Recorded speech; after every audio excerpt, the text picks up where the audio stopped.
झारखंड सरकार ने वर्ष 25 और 26 के लिए नई उत्पाद नीति का प्रारूप तैयार किया है। बार एवं रेस्टोरेंट के विषय में हम सभी झारखंड बार एंड रेस्टोरेंट एसोसिएशन के सदस्यगण यहाँ उपस्थित हैं और इस नई उत्पाद नीति के लागू होने से बार के व्यवसाय में क्या फर्क पड़ेगा उसका हम लोग यहाँ जिक्र कर रहे हैं। इस उत्पाद नीति में बार के हितों का ध्यान नहीं रखा गया है, बल्कि कुछ ऐसे प्रावधान लाए गए हैं जिनसे बार का व्यापार लगभग समाप्त हो जाएगा। इसे चलाने में बहुत कठिनाई होगी। मैं समझता हूँ कि अधिकतर बार वाले चला ही नहीं पाएंगे और लाइसेंस रिन्यूअल करना भी इनके लिए असंभव ही प्रतीत होगा। इस नीति के अंतर्गत सरकार ने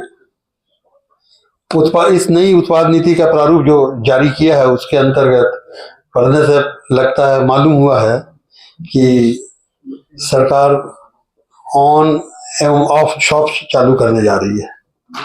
ऑफ शॉप्स तो पहले होती थी, लेकिन अब इसको ऑन की कैटेगरी में भी लाया जा रहा है। ऑन का अर्थ हो गया कि वहां बैठा करके शराब पीने की सुविधा भी प्रदान की जाएगी।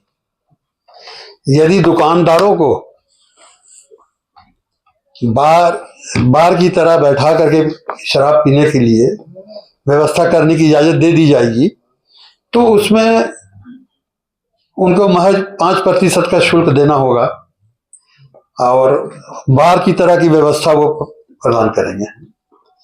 मॉडल शॉप्स का जो प्रावधान किया गया है उसमें जो स्पष्ट किया है कि प्रसाधन की सुविधा एवं किचन की सुविधा दोनों चाहिए, यानी इस तरह पूरी बार के साथ प्रतियोगिता में वो आ जाएंगे बिना किसी तरह का लाइसेंस फीस दिए। 5% शुल्क जमा करके वो करेंगे और वहां पर उन्हें अत्यधिक कम मूल्य पर और अत्यधिक सुविधाजनक हाल में मिलेगी, शराब मिलेगी। तो इस स्थिति में हम लोग बार को कैसे चलाएंगे? बार का मतलब होता है कि लोग शराब कम पिए, मनोरंजन अधिक करे, थकावट दूर करे और भोजन करे, स्वास्थ्य पर प्रतिकूल प्रभाव न पड़े।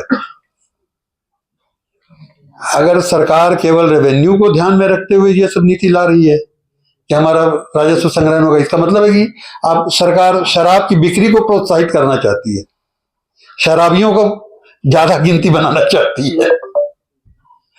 तो ये सब उचित नहीं है, समाज के हित में भी नहीं है और हाता का किसी तरह से भी समर्थन नहीं किया जाना चाहिए, क्योंकि ये अगर इससे कुछ रेवेन्यू बढ़ भी जाता है तो सरकार को नुकसान काफी है। सरकार को ये भी सोचना चाहिए कि शराब की बिक्री से जो रेवेन्यू हम बढ़ाते हैं उसके मध्य में सरकार के ऊपर बोझ कितना बढ़ता है, समाज पर बोझ कितना बढ़ता है। सरकार रेवेन्यू तो हाथ में आ रही, बोलती ठीक है शराब की बिक्री से रेवेन्यू आएगा, लेकिन उससे जो लोगों के लीवर खराब होंगे, लोगों की जानें जाएंगी अत्यधिक शराब का सेवन करने से, तो मेडिकल एक्सपेंसेस कितना सरकार का बढ़ जाता है और मानव मूल्यों की कितनी क्षति होती है, इसको भी सरकार को विचार करना चाहिए। इस तरह से शराब के बिक्री को प्रोत्साहित नहीं करना चाहिए। बार में विशेष रूप से बार में क्या है कि आप 30 मिलीलीटर पीजिए, खाना खाइए, सारे दिन की थकान दूर कीजिए। इस तरह वहां खपत कम और लोगों को सुरक्षा का माहौल देना। बार में कोटा है, तो जब हम शराब को प्रोत्साहन नहीं दे सकते हैं बिक्री का, तो कोटा नहीं होना चाहिए। भारत देश में शायद ही किसी प्रांत में कोटा हो, हमारी नजर में कोई किसी जगह कोटा नहीं है, किसी भी स्टेट में। छत्तीसगढ़ में कोटा की बात कर, अगर पिछले साल सरकार ने वहां की नीति अपनाई थी कि वहां कोटा है, आपको कोटा से बेचना होगा। नतीजा क्या हुआ? छत्तीसगढ़ की नीति तो फेल हो गई, सरकार ने अपने नियंत्रण में लिया, रेवेन्यू उतना नहीं आ पाया, नुकसान भी हुआ। तो जब वो नीति फेल हुई है तो बार के समय भी सोचना चाहिए कि वो नीति यहाँ भी फेल होगी, कोटा नहीं रहना चाहिए। इसके लिए हम लोगों ने बार बार प्रयास किया, कई बार कहा, लेकिन विभाग सुन नहीं रहा। अब इतना अधिक कोटा हो गया कि हम लोगों के लिए बात चलाना संभव नहीं रह गया। तो सरकार से हम ये आवेदन करना चाहते हैं कि उनसे गुजारिश है कि भाई आप model shop, on off composite shop, इसको उत्पाद नीति से हटा दें। खुदरा विक्रयधारियों को यह सुविधा न दी जाए और बाहर से कोटा पूर्णतः समाप्त किया जाए। यह समाज के हित में भी नहीं है। सरकार का काम समाज की आवश्यकताओं को देखना है कि समाज के उत्थान के लिए काम करना है, न कि शराब बेच करके अन्य कुरीतियों पर जोर देने की जोर करना है। शराब बिक्री पर ज्यादा जोर नहीं देना चाहिए।